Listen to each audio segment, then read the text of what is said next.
नमस्कार, स्वागत है आप सभी का फ्यूचर एक्सप्रेस में। मैं हूं वीरेंद्र कुमार और निफ्टी बैंक डे हाई पर तो नहीं, लेकिन फिर भी एक हेल्दी गेंस लेके ट्रेड कर रहे हैं और एक अच्छा दिन बाजारों के लिए। मंगलवार का दिन, कल लोअर लेवल से पुल बैक और ओवरनाइट जो चीज़ें थी, भले ही यूएस मार्केट कोलैप्स हों, लेकिन जो सबसे बड़ी चीज़ हमारे फेवर में थी, 2 दिन पहले का हमारा बेहतरीन बजट। और जहाँ तक वो टैरिफ वॉर का सवाल है, उसमें डोनाल्ड ट्रंप के थोड़े से जो सुर बदले और जो डेफर किया है उसको, मतलब टैरिफ्स जो अप्लाई होने थे उसको, उस चीज़ को बाजार ने हाथों हाथ लिया।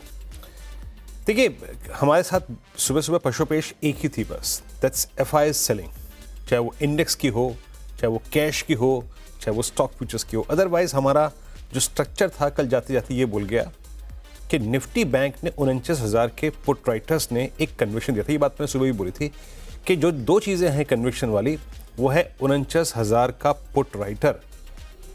इतना फर्मली वो कल खड़ा था कि पूछिए मत।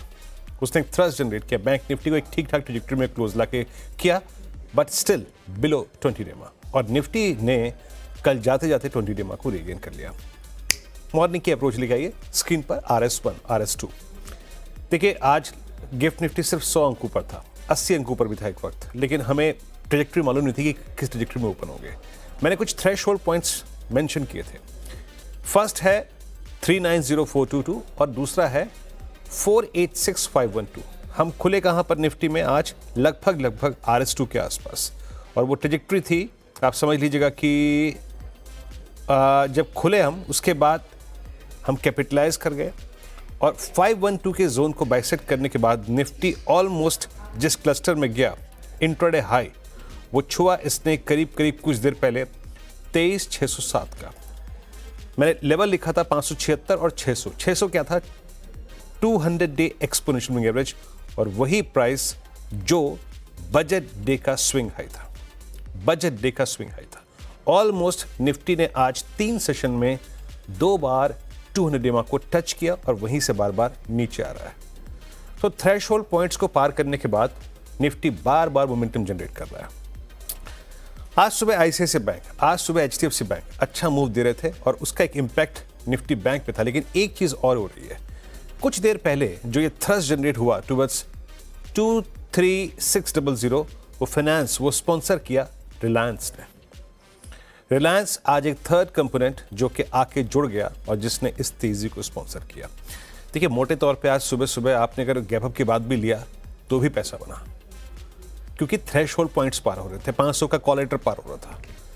अब के स्टैट्स क्या कहते हैं? क्या ये मिड सेशन इतना इंप्रेस कर रहा है? इवन कि वो जो डिप आया वो भी बड़ा कैलकुलेटेड था, 400 के ऊपर। क्या इतना इंप्रेस कर रहा है कि ये जर्नी हमारी 200 डेमा के ऊपर ले जाए?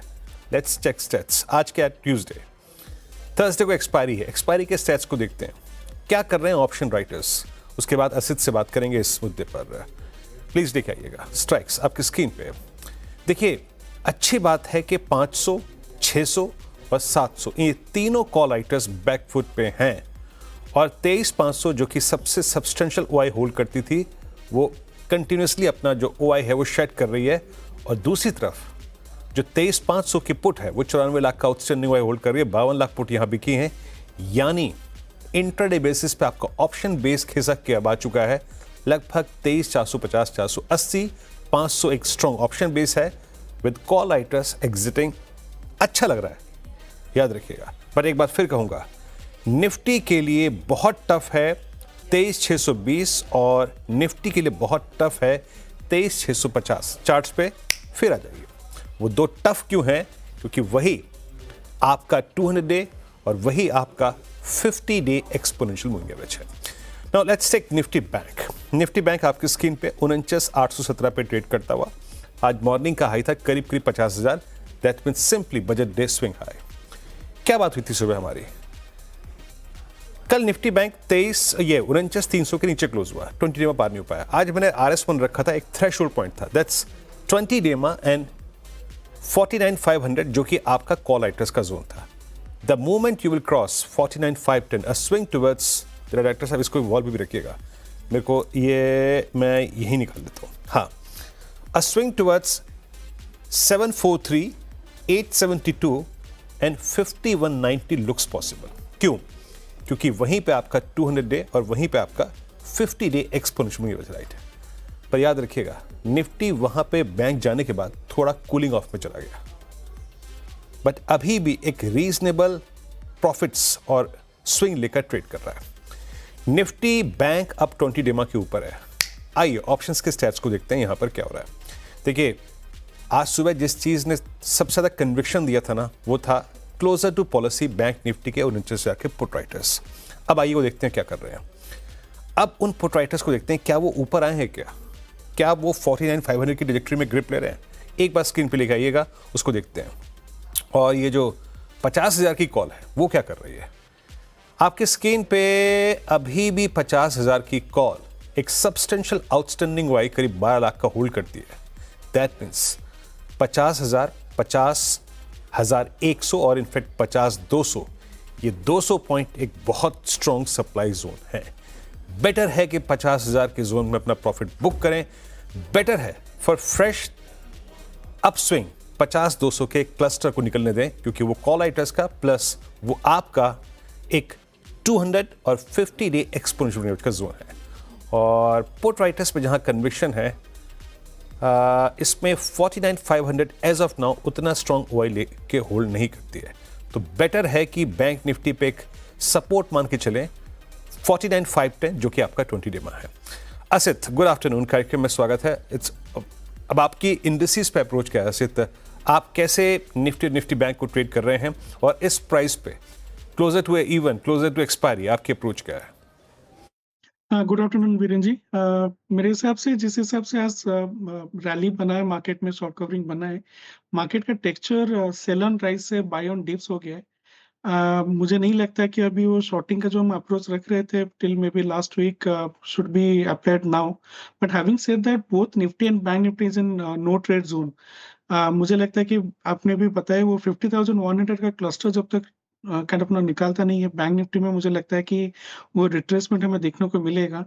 एंड निफ्टी में भी at this point of time the view is long, but मैं इस लेवल पे बाय नहीं करके एनी डिप्स टुवर्ड्स 23,450 480 रेंज में अगर आता है, आई थिंक वहां पे लॉन्ग जाना रिस्क रिवर्ट के पर्सपेक्टिव में बेटर रहेगा then to create any fresh long. सुबह भी मैं एक डिप आया था, इसी लेवल से फिर अगेन बाउंस बैक आया है।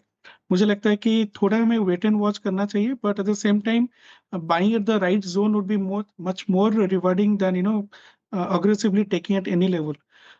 यूएस फ्यूचर सुबह हम जो ग्रीन देख रहे थे, अभी थोड़ा डाउनटिक है, तो मुझे लगता है थोड़ा प्रॉफिट बुकिंग भी हो सकता है during the day. But having said that, one good thing is that अगर 24,000 का हम कॉल देखेंगे जो कि मंथली ऑप्शन चेन है, वहां पे कॉल अनवाइंडिंग हो रहा है, and that is quite good. And इसी वीक का जो ऑप्शन चेन देखेंगे निफ्टी में, इसमें in the money put writing हो रहा है 23,800 750। मुझे लगता है कि maybe we will have some more upside to kind of capture, but for today I think it's better to wait for some dip to kind of have any fresh long kind of thing. But nifty का data positive है, but no fresh long as of now. जी, अब देखिए असित, जो बात कही बहुत अच्छी बात कही। हम अप ट्रेंड में हैं, हमारा टेक्सचर थोड़ा चेंज हो गया है, बट सौदा आप हर जोन में नहीं ले सकते। जब भी आप निफ्टी का ट्रेड करें, it needs a better risk reward ratio. सुबह एक थ्रेशोल्ड पॉइंट था, इंट्राडे हाई 200 डे में लग गया, बैंक निफ्टी का इंट्राडे हाई ऑलमोस्ट 200 डे में लग गया। तो बेटर है कि आपको जब आप ट्रेड में एंटर करें, रिस्क रिवॉर्ड रेशो नाप लें, वरना आप टॉप के एंट्री वाले पॉइंट पे आ जाएंगे। तो बेटर है रिवॉर्ड के लिए, अच्छे रिवॉर्ड के लिए डिप्स का इंतजार करें। एनी डिप्स अबाउट 23400 और निफ्टी बैंक में any dips at I think 49,510 520 600 looks good. Asit, आपके 3 ट्रेड्स इस वक्त के? वीरेन जी, पहले I would like to kind of short Berger paint का प्राइस अभी 475 चल रहा है। इसका स्टॉप लॉस रखेंगे around 482 for a target of around 460। Price is below EMA 50 and short built off around 6% है। ब्रेंट में रिट्रेसमेंट है, ऑयल में फिर भी which should have been a kind of tailwind, but जिस हिसाब से थोड़ा करेक्शन दिखा रहा है, मुझे लगता है कि बर्जर पेंट में और थोड़ा करेक्शन देखने को मिल सकता है। So Berger paint is a sale right now. Okay, budget pen sale है। और दूसरा ट्रेड आपका, दूसरा और तीसरा इनफैक्ट असित? या वीरेन जी, मुझे लगता है कि बजाज ऑटो में क्रिटिकल लेवल क्रॉस हो रहा है। Price is above EMA 20। इसको अगर स्टॉप लॉस रखेंगे, tight stop loss of around 9000, मुझे लगता है कि 9200 लेवल हमें दिख सकता है। बुलिश अरामी कैंडल बना है, delivery is high of the month end थोड़ा in the money put rating हमें देखने को मिल रहा है। मुझे लगता है कि बजाज ऑटो में लॉन्ग जा सकते हैं, but not at one price, थोड़ा स्टैगर्ड बेसिस में कोई डिप आएगा। 9000 को स्टॉप लॉस रख के बजाज ऑटो में हम लॉन्ग जा सकते हैं। Okay, Bajaj paints short, Bajaj auto long, तीसरा ट्रेड आपका सर? चोला फाइनेंस में जा सकते हैं। आई थिंक चोला फाइनेंस में यहाँ से 10 रुपए का अगर हम स्टॉप लॉस रखेंगे, I am just checking the price again, I am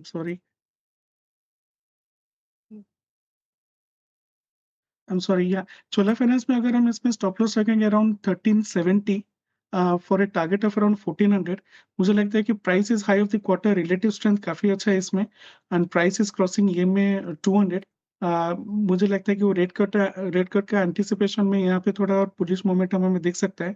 तो चोला फाइनेंस का हम लॉन्ग जा सकते हैं for a target of around 1415 1420 kind of thing. Okay, ये हो गए 3 ट्रेड्स, चोला फाइनेंस, बजाज पेंट्स शॉर्ट और बजाज ऑटो लॉन्ग। निफ्टी करीब 23,560 पे, निफ्टी बैंक करीब 49,844 पे। अब एक काम करते हैं, यहीं पर इस मुकाम पे एक ब्रेक लेते हैं। ब्रेक के बाद जब लौटेंगे तो कुछ महत्वपूर्ण इंटरव्यूज़ के एक मैं आपको अंश सुनाऊंगा और उसके बाद असित का ऑप्शन ट्रेड। हाजिर होते हैं अभी।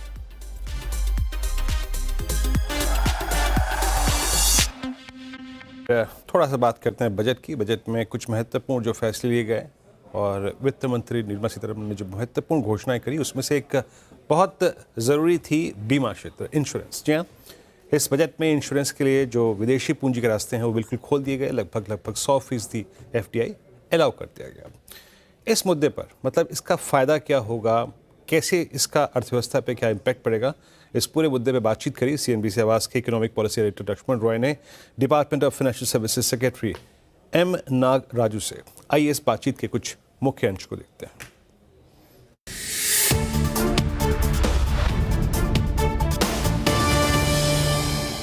इंश्योरेंस सेक्टर में एक बहुत ही मच अवेटेड डिसीजन था जिसको FM ने अनाउंस किया कि इसमें हम FDI 74% से बढ़ा के 100% करेंगे।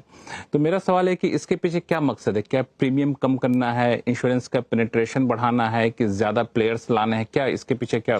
The main thing was these reforms were pending for some time. Now we need to, as the Honorable Prime Minister has mentioned, we need to insurance for all. That is the main goal. Our penetration is very low, coverage is very low. We want to expand that.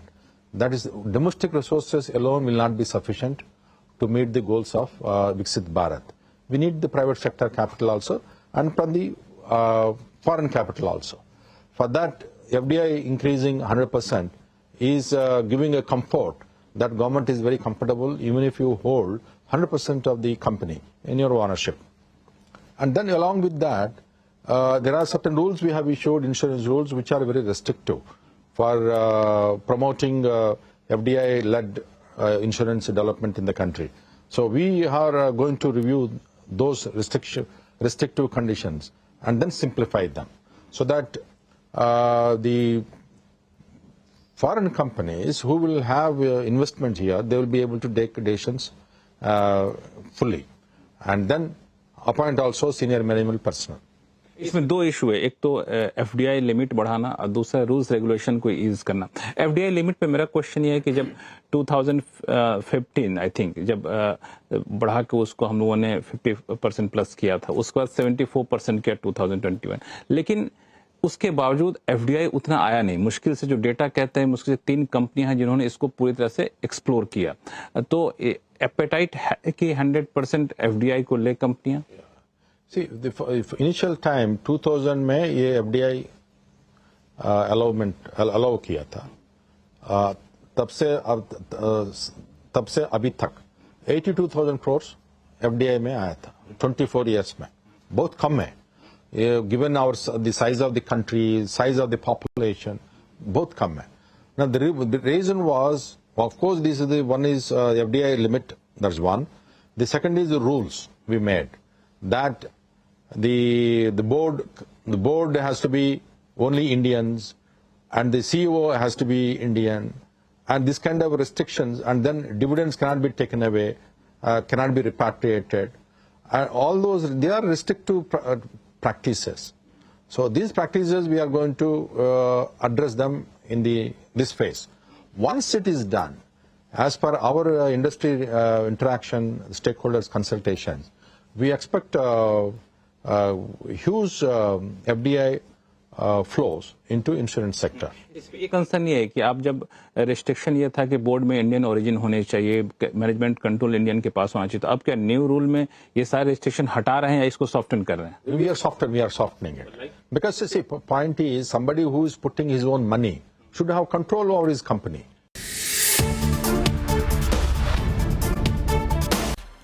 स्वागत है break के बाद आप सभी का। अब चलते हैं सीधे असित के पास, समय का थोड़ा सा अभाव भी है। असित, क्या ट्रेड पिक कर रहे हैं आप ऑप्शंस में आज?